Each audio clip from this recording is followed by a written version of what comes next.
Y'all, the tears that left my eyes the last 4 minutes of this episode, and it wasn't for anything sad. I was dying laughing. Y'all can never make me hate Lisa Barlow. Lisa, in this last part of the episode, when I tell you I have not been this tickled watching a show in so long to the point where I had tears streaming down my face. Lisa, we're gonna get to it. We're gonna get to it because I was dying laughing. But if you're new here, hit subscribe. Do that real quick. Free of charge. Also, take that finger and go like the video. Do that real quick. Get in the comments. Let me know y'all's thoughts. Share the video. Hype the video. Let's get into this because I'm probably going to die laughing when I recount what just happened. All right, so we start the episode off with Heather coming to Whitney's because Whitney is planning a surprise potluck for Britani because she's still in distress. But Angie, she arrives. She says she feels sorry for Britney. Bronwyn's fake self shows up because you know you don't care. Like, you know you don't care. But Angie, she wants to recreate Britney's high body count hair with the rest of the girls to make her laugh or whatever. But Mary shows up as well, and Angie's doing everybody's hair except for Mary. Mary don't want that done to her hair. But Britney, she then arrives, and they're trying to hide, and Mary's cracking me up because she's sitting there stuffing her face with some cake, and they're going and hiding underneath Whitney's countertop.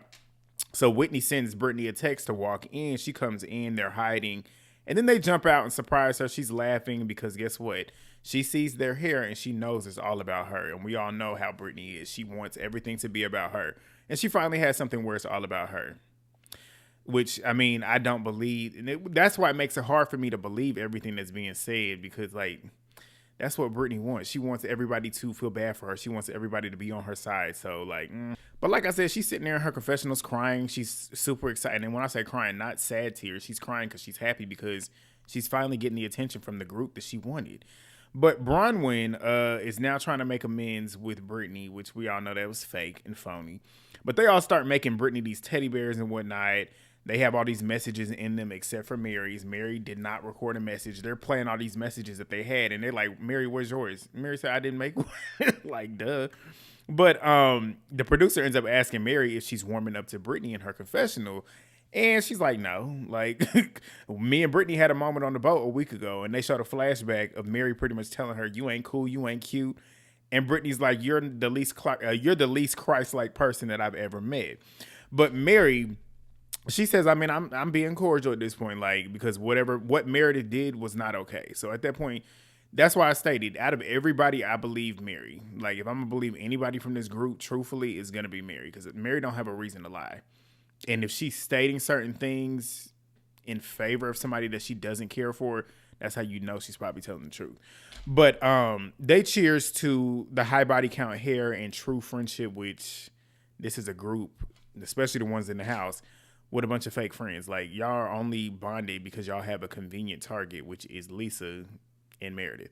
But Whitney says that this group, she sees friends, she feels safe with them, she feels like she can trust them. And she also then states too that Meredith crossed the line and that'll be hard for her to come back from. Bronwyn lets them know that Meredith had actually reached out to her and said that she didn't know what the girls were talking about. Like, I don't know what they're talking about.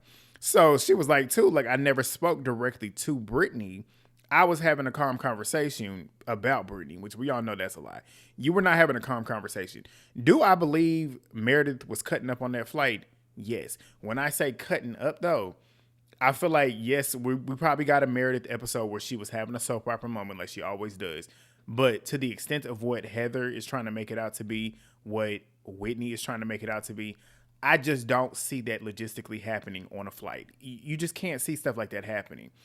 And not knowing in the flights, not especially with these women, they're public figures. They're public figures. When the shit happened, it should have hit the blogs. TMZ would have gotten it. Just like what happened with Portia this weekend at BravoCon. She had an altercation. We don't know what type of altercation it was on the flight home from BravoCon, but guess what? TMZ picked it up. The cameras were there when she got off the flight. So, like, how was that not happening with Meredith?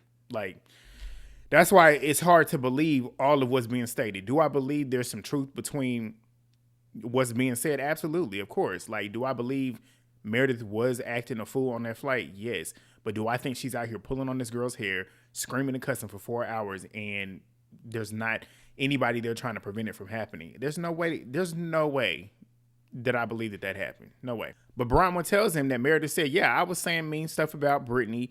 But she had her headphones on and she shouldn't have been eavesdropping. So Whitney was like, I mean, this is a whole nother level of delusion. She's basically stating like what Meredith is stating is not 100% true.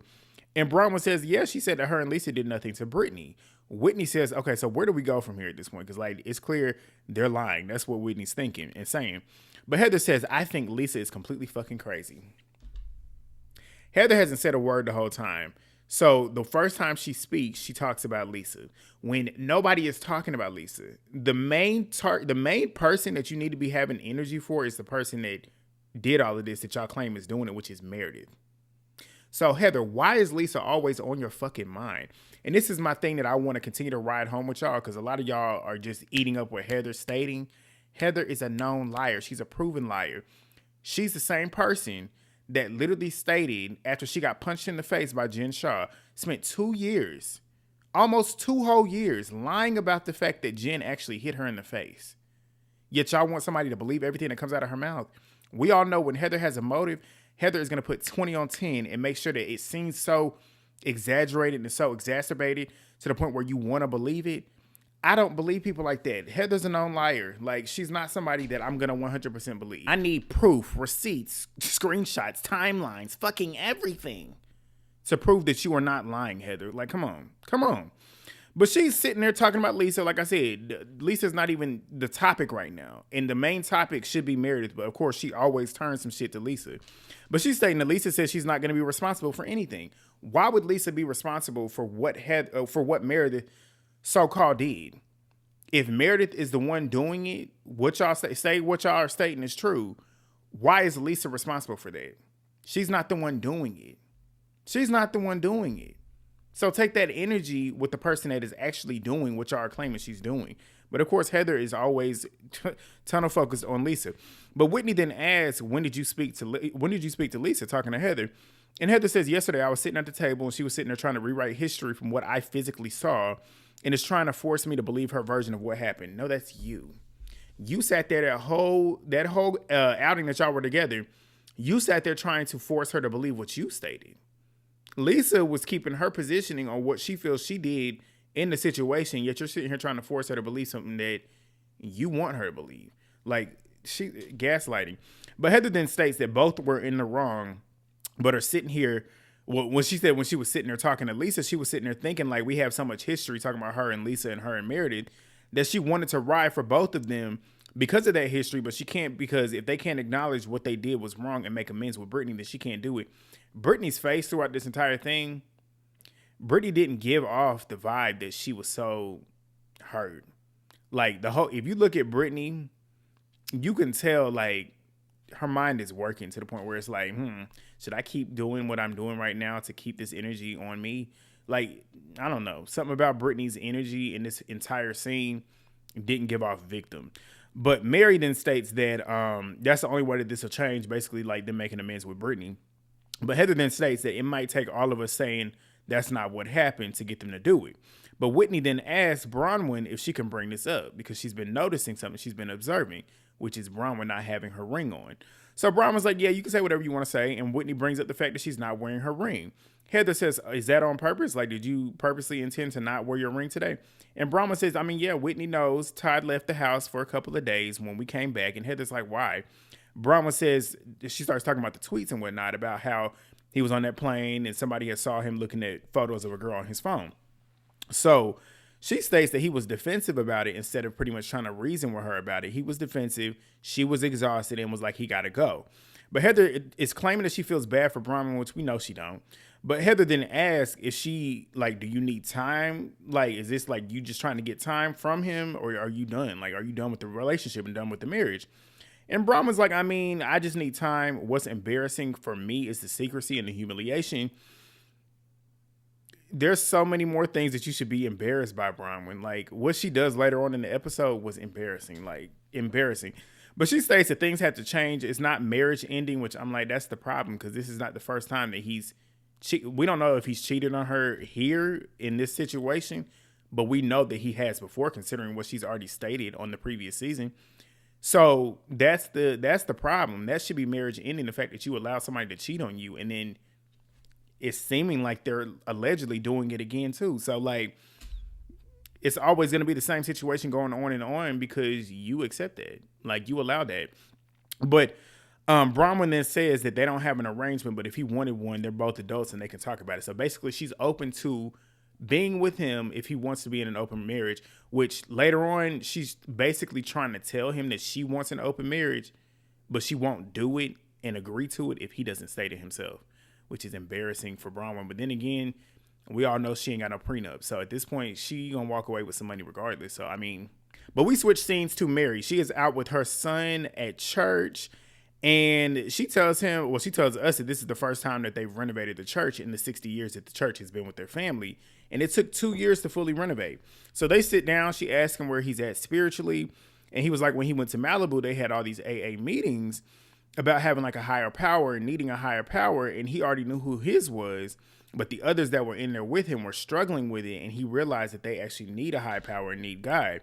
And Mary was like, I mean, I feel like at that point, if you don't have a higher power in your life, you don't really get that help that you need. And you should be, because you'll still be in that dark circle, which I do agree. Like, even if you don't believe in God, I believe in God. But even if you don't, I do feel like you should believe in a higher power. I do. That's my personal opinion.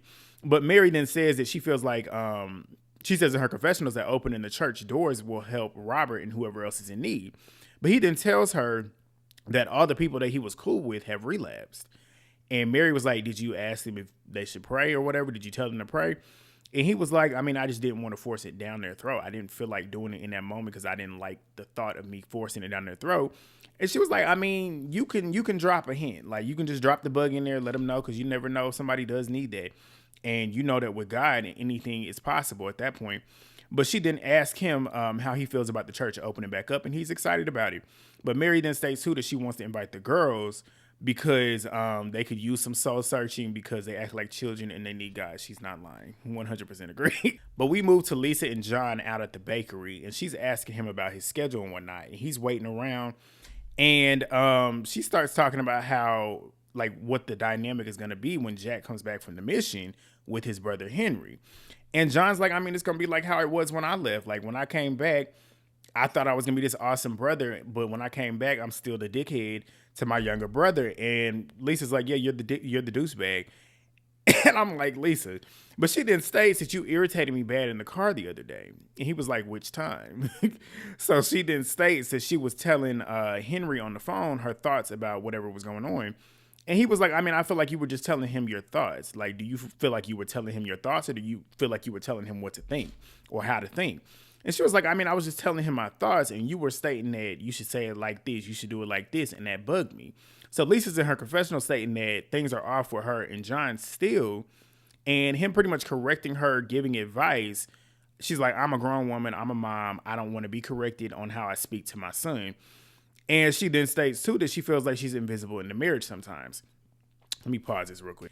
These two, I really, really hope they fix what issue they got going on. Because I like the two of them together. Like, I do.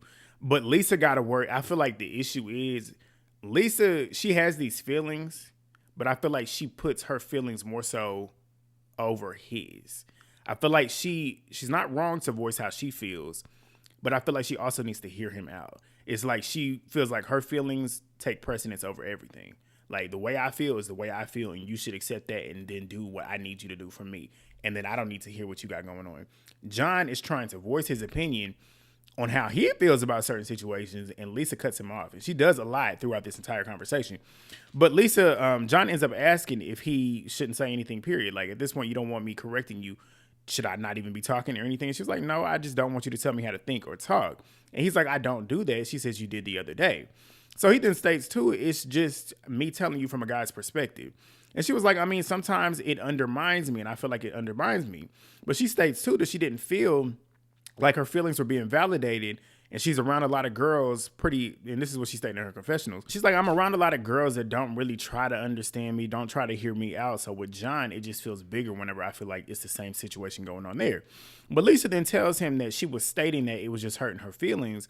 And he's like, sometimes you just don't listen. And she was like, sometimes you don't. I said, Lisa, this is what he's talking about. Listen to him. Just listen. But he states that sometimes he doesn't listen. He's like, 90% of the times I don't. But she then states too that I think that you guys always put that shit on me. I feel like I'm a good listener.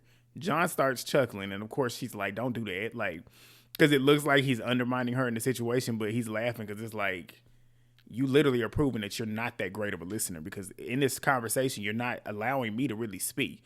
You're like listening to respond. I can't stand people like that though. Listening to respond. Like, listen to what I have to say. Don't just literally, as soon as I stop speaking, you then respond like what you wanted to say. But he then asks her again if she feels like she's a great listener, and he pulls out his phone acting like he's taking notes. And she starts smirking, but she's like, "You're annoying me." But she then states that I feel like we used to be on the same page, and I feel like we're not on that same page, and it bugs me that we're not. And he was like, I mean, I feel like if we're not on the same page, it's because I'm not on your page. And that's the way it feels, and I feel like you don't see that.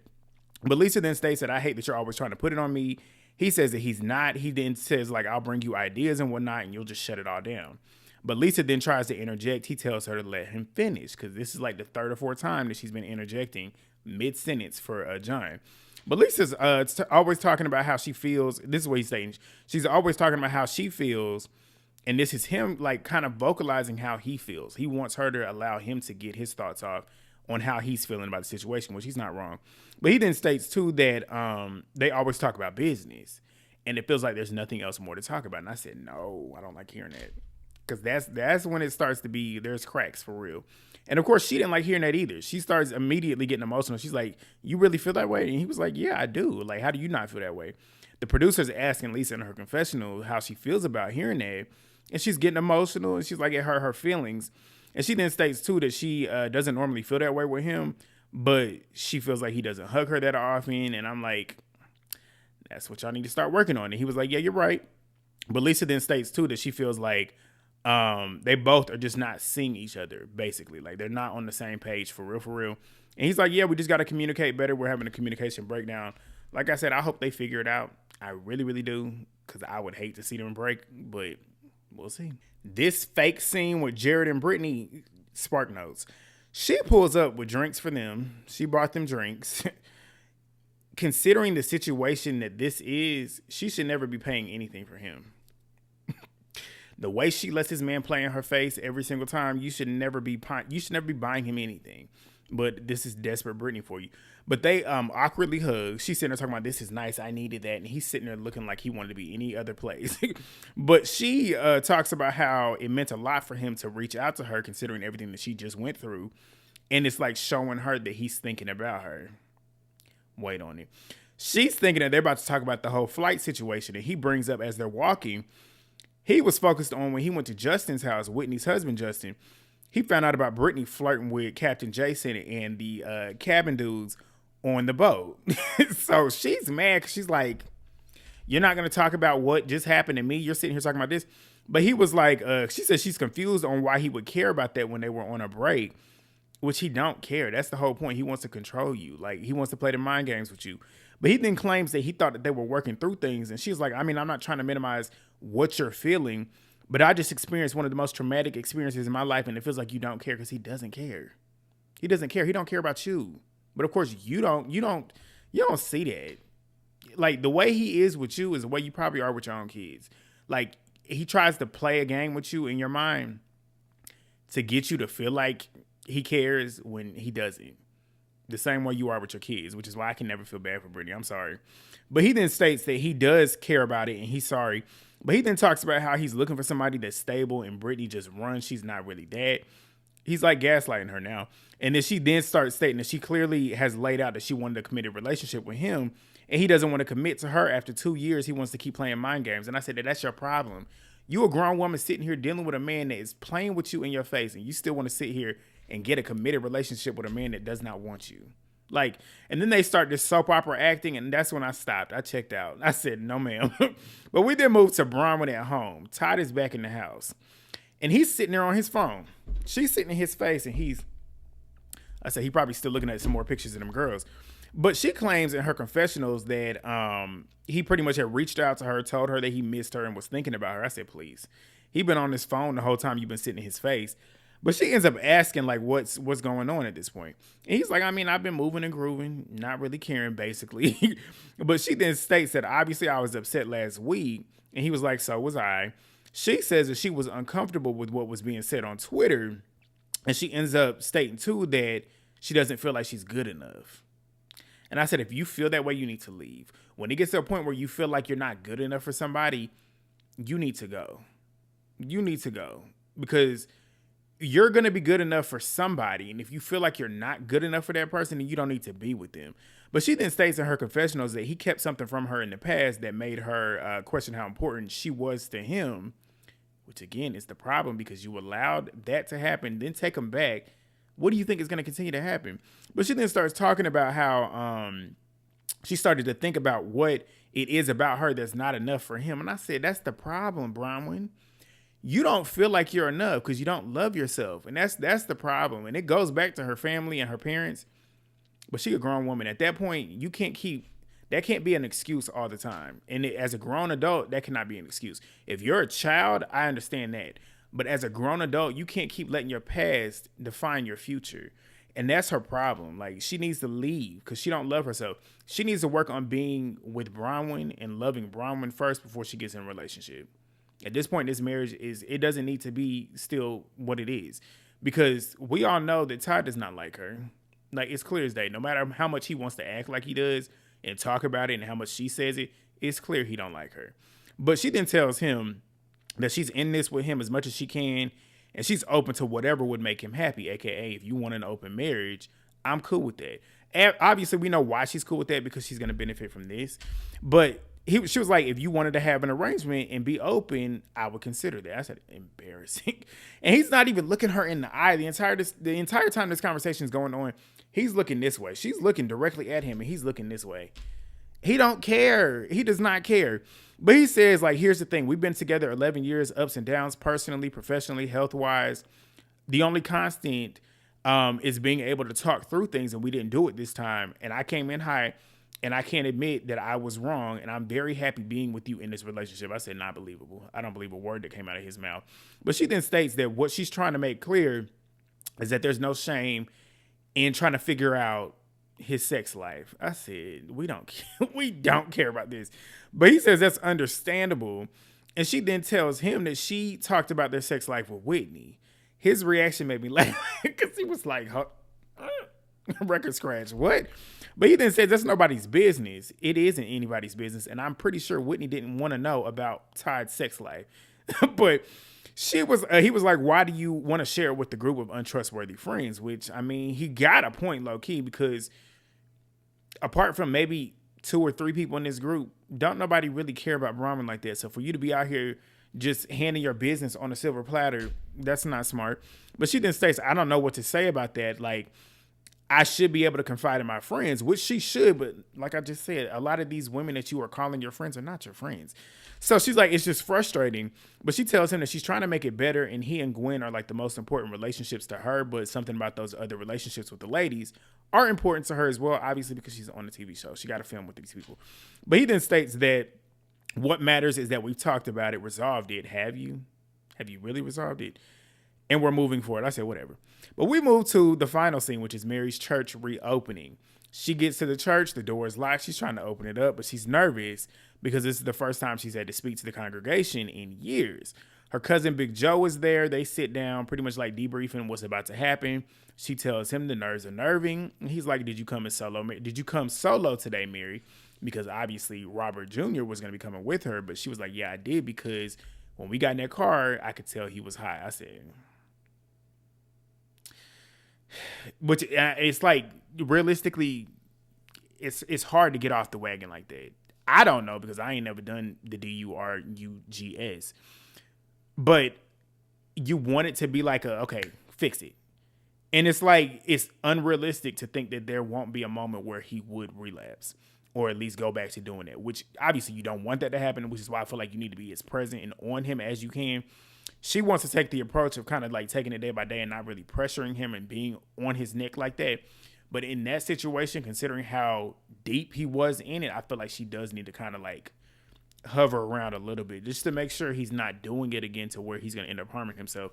But she was like, at this point, we're going to take it day by day. Some days are good, some days are not. And today was just one of those days where it wasn't. But she's like, it's important for me to protect him. But Heather and Whitney, they're riding to church together.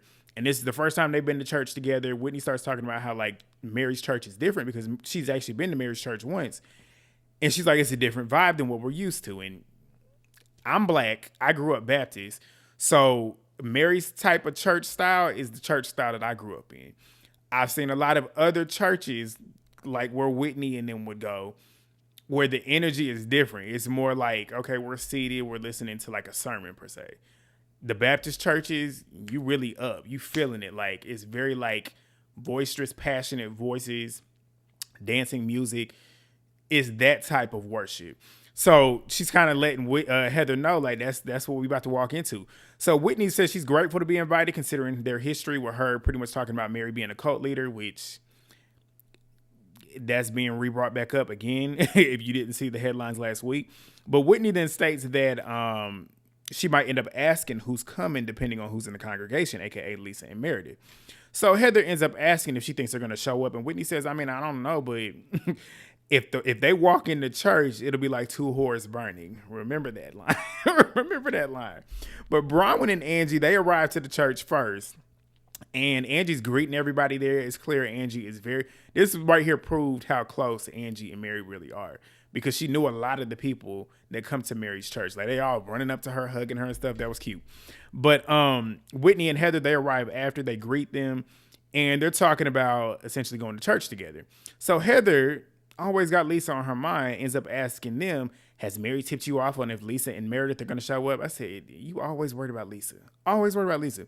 But none of them know, but the church bell starts ringing, and Heather's like, let's go ahead and walk on in here. But as she's stating that, she's like, wait, because guess what? Her favorite person comes walking up. Lisa and Meredith come walking up. Lisa and Meredith end up greeting them, and Heather says, I mean, we were just discussing if y'all were going to show up. You were discussing if they were going to show up. But Meredith is in her confessional, and she's like, I don't know why they're surprised to see me here because I'm the main one that's been supporting Mary over the last couple of years, which is 100% true. It's 100% true. Angie recently, but before Angie, Meredith definitely was Mary's number one supporter in this group. So Lisa was like to Heather, how did you not know that I was showing up? And Heather's like, I mean, I had no idea. I'm shocked she didn't either because we know she stalked Lisa. But Lisa says, I mean, you thought you would be the only person coming? I was like, exactly. But Lisa says in her confessionals, I don't give a fuck who doesn't like me out of this group. I'm here for Mary. I'm here to actually have a connection with God and Jesus. And that's it. And that's how it should be. But Bronwyn ends up asking Meredith why she's in a boot because her foot is booted up now. And Meredith says, I have a sprained toe. Heather says, from kicking Britani. I said, so you're going to be petty at church. And then not only that, you are the main person. You were the first person that Meredith told you about when she stubbed her toe, like episodes ago. So, of course, you're being petty right now because we didn't hear nothing about no kick in that story last week. It's just another instance of Heather embellishing a story. But Lisa was like, she never touched Britani. Like, Meredith never touched Britani, and neither did I. But the church bell starts ringing. They head on inside, and Heather's sitting there back there cussing on church grounds, talking about something. Don't fucking leave me back here. I guess she was talking to Bronwyn. Talking about, don't leave me back here with them. Talking about Lisa and Meredith, even though we know you want to be with Lisa. But they head on in. Lisa and Meredith, they head up front. The rest of them, they're in the middle pews. And the service begins. Everybody's having a good old time in there. Mary gets up to greet the congregation. Angie's excited because this is the first time she's really seeing Mary in her element. And Mary's getting emotional preaching. Like, it's the first time she's doing it in a while. And she talks about her mom passing and how she wasn't invited to the funeral, being left out. She was okay with it, but she was just worried about her mom's soul. And she's asking God, like, is her soul good? But Lisa, Meredith, Bronwyn, Angie, and Whitney, all of them are crying. All of them are crying. But she speaks to Bronwyn through her sermon. She's talking to her, giving her affirmations. Bronwyn says she needed that. She then moves to doing the same with Heather, Meredith, and Lisa. Meredith and Lisa are crying. Lisa's in her confessionals, and this is where I started. This is where I started dying. This is where I started dying. In her confessional, because you look at the scene, Lisa's crying. But in her confessional, Lisa says, churches have similarities. You go to church to fill a void because you have a need. You find joy. I feel like you can find joy in all faiths and religion, except for the church of Satan, which, duh. But she says we still make donations to them. I don't know why that tickled me. Maybe it's because she was laughing. I hollered laughing. This is when I really had tears starting to stream down my face. The producer says, wait, what? Lisa is laughing. She says, when they ask for tequila, we're like, sure, like we don't discriminate. Obviously she's going, I mean, that's a business transaction. That's basically what she's stating. She's laughing. I wouldn't do it, but I was dying laughing. But Mary, she then starts talking to Angie and Whitney, giving them affirmations as well. And she got that church feeling it. Like, Mary is really in her element now. She's up there, good energy. The church is feeling it. Everybody's just in the vibe. And the producers are so petty for this, though, considering what Whitney said about the two whores sweating in church or whatever. They show Lisa, who was sitting there fanning. So they show a confessional, like a montage of all of the ladies talking about how great the service is. And then we get to Lisa. Lisa's like, I'm about to die of a heat stroke. I'm hot as fuck. And when I tell you I died laughing, because the very next scene, Whitney says, see, I called it. Two whores in here sweating in church. When I tell you I had tears streaming down my face. Man, funny. I know a lot of people online was like, this episode was the first flop of SLC in a while. I enjoyed it. Like, I feel like we needed a little bit of like calmness. Considering the last couple episodes, I needed this type of episode. I was laughing. Like, this shit was funny. But if y'all got through it and haven't already, give me that. Get in the comments, hype the video, share the video, subscribe if you're new, and I'll see y'all next week. Peace.